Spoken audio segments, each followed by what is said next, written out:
ಎಲ್ಲರಿಗೂ ನಮಸ್ಕಾರ. ಇವತ್ತು ಬೆಳಗ್ಗೆನೆ ನರ್ಸರಿ ಹತ್ರ ಬಂದು ರೂಟಿಂಗ್ ಚೇಂಬರಲ್ಲಿ ರೂಟ್ ಆಗಿರೋ ನಾರುಗಳನ್ನು ಸಹ ಆಚೆ ಇಕ್ಬೇಕಾಗಿತ್ತು. ಆಚೆ ಇಕ್ಕಿದಂದ್ರೆ ಮಾರಿಗೋಲ್ಡು ಮತ್ತೆ ಬಸ್ಕಿನ್ ವೈಟು ಮತ್ತೆ ಸೆಂಟೆಲ್ಲು ಸಹ ನೋಡ್ಬೋದು. ಆಫ್ ರೂಟ್ ಸಹ ಆಗಿರೋದು ಎಲ್ಲ ಆಚೆಗೂ ಸಹ ಇಕ್ಕಿ ಮತ್ತೆ ಸೆಂಟೆಲ್ 15,000 ನಾರ್ಗೂ ಬಂದಿದ್ರು, ಅವ್ರಿಗೆ ನಾರ್ ಎತ್ಕೊಟ್ಟು ಸೆಂಟೆಲ್ಲು. ಇನ್ನು ಮತ್ತೆ ಚೆಣ್ಣಾರು 10,000ಗೂ ಸಹ ಬಂದಿದ್ರು, ಅವ್ರಿಗೆ 10,000 ಜೋಡಿಸ್ಕೊಟ್ಟು ಮತ್ತೆ ಕೋಲ್ಕತ್ತಾಯಿಂದ ನಾರು ಸಹ ಬಂತು, ಅದನ್ನ ಇಳಿಸ್ಕೊಂಡು ಬಾಕ್ಸ್ಗಳನ್ನ ನೀಟಾಗಿ ನೆಡ್ಲಲ್ಲಿ ಇಕ್ಬಿಟ್ಟು ಇನ್ನು ಮತ್ತೆ ಸೆಂಟೆಲ್ ಹೋಗಿ ಇನ್ನೊಬ್ರು 16,000ಗೂ ಸಹ ಬಂದಿದ್ರು, ಅವ್ರಿಗೂ ಸಹ ನೀಟಾಗಿ ನಾರು ಜೋಡಿಸ್ಕೊಟ್ಟು ಇನ್ನು ಚೆಣ್ಣಾರ್ಗೆನೂ ಸಹ ಬಂದಿದ್ರು 1,500. ನಾನು ನಾರು ಸಹ ಎತ್ಕೊಟ್ಟು ಇವಾಗ ಪ್ರೆಸೆಂಟ್ ಫುಲ್ ಚೆಣ್ಣಾರ್ ಫುಲ್ ಡಿಮ್ಯಾಂಡ್ ಐತೆ.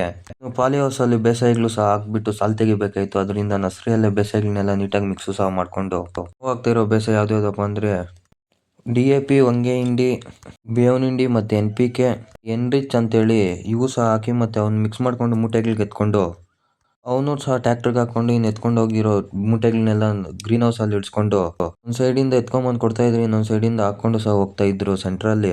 ಯಾಕೆ ಈ ರೀತಿ ಸೆಂಟ್ರಲ್ ಆಗ್ತಾ ಇದ್ರು ಅಂದ್ರೆ ಸಾಲ್ ತೆಗಿಯೋ ಮಣ್ಣಾಕಕ್ಕೆ ಈಸಿ ಆಗಿರುತ್ತೆ ಅದರಿಂದ. ಮತ್ತೆ ನರ್ಸರಿಯಲ್ಲಿ ಮದ್ದು ಸಹ ಹೊಡಿಬೇಕಾಯ್ತು ರೂಟಿಂಗ್ ಚೇಂಬರ್ ಇಲ್ಲ ನಾರುಗಳಿಗೆ, ಅದರಿಂದ ಮಿನಿ ಟ್ಯಾಕ್ಟರ್ ಎತ್ಕೊಂಡ್ಬಂದು ಮದ್ದು ಹೊಡ್ಕೊಂಡು ಮತ್ತೆ 3 ದಿವಸ ಮುಗೀತು. ಲೈಟ್ಗಳು ಆನ್ ಮಾಡ್ಕೊಂಡು ಮನೆ ಕಡೆ ಬಂದ್ರೆ ನಾಳೆ ಸಿಗೋಣ, ಇಡ್ತೀನಿ.